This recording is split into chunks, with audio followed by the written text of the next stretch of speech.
Évangile de Jésus-Christ selon saint Luc. En ce temps-là, comme les foules s'amassaient, Jésus se mit à dire : « Cette génération est une génération mauvaise. Elle cherche un signe, mais en fait de signe, il ne lui sera donné que le signe de Jonas, car Jonas a été un signe pour les habitants de Ninive. Il en sera de même avec le Fils de l'homme pour cette génération. Lors du jugement, la reine de Saba se dressera en même temps que les hommes de cette génération, et elle les condamnera. En effet, elle est venue des extrémités de la terre pour écouter la sagesse de Salomon, et il y a ici bien plus que Salomon. Lors du jugement, les habitants de Ninive se lèveront en même temps que cette génération, et ils la condamneront. En effet, ils se sont convertis en réponse à la proclamation faite par Jonas, et il y a ici bien plus que Jonas. Peut-être vous est-il arrivé un jour de demander un signe au Seigneur, à cause d'une décision importante à prendre, d'une épreuve dont on n'arrive pas à sortir, d'un avis à donner. Bref, nous pouvons nous trouver démunis à certains moments de notre vie. Que faire? Que dire? Le Seigneur va-t-il me donner la réponse en m'envoyant un signe qui me fera choisir et me soulagera? Le problème avec cette génération que Jésus tente dans cet évangile est celui-là même. Il demande un signe de la part de Jésus, en ne percevant pas que celui qui se tient devant eux est la réponse à toutes leurs questions. Jésus les renvoie alors au signe de Jonas, qui a passé 3 jours dans le ventre du grand poisson.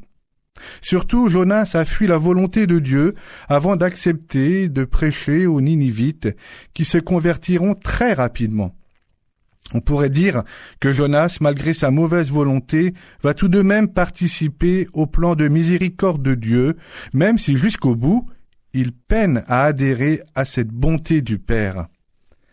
Ce signe que Jésus donne est donc destiné à les provoquer.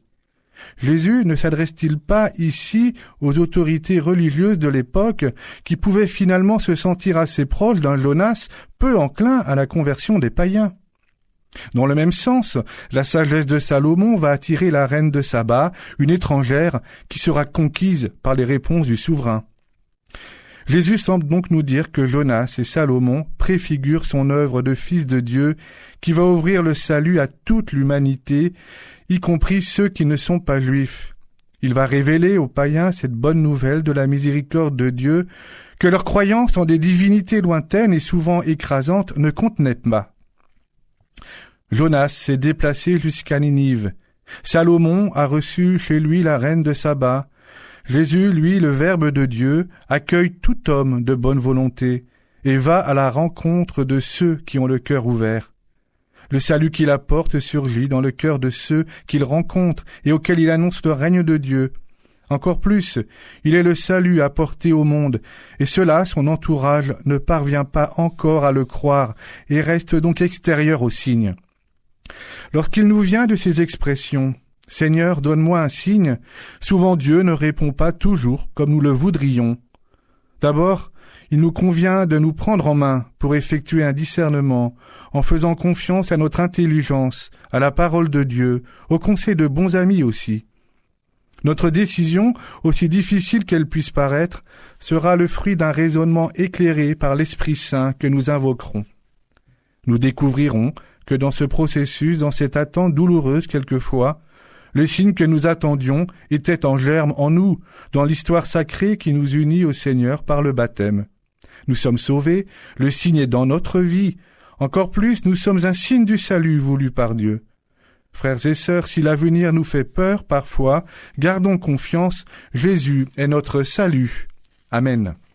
L'évangile du jour était commenté par le père Jérôme Hamon, curé de la paroisse Saint-Gabriel.